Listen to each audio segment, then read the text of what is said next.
Hello everyone. Welcome back to Online Help Guide. Today, in this video, I will be showing you how to make voice or video call on Telegram. First, open the Telegram app on your phone. Click on the person you want to make a voice or video call. Tap on the username. Now, tap on either the voice or video call option to make a call.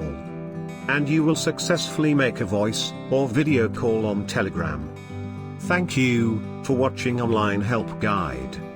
Hope this video was helpful and you're able to make voice or video calls on Telegram. If you like our video, then don't forget to hit the like button on our video and comment down if you have any question or feedback.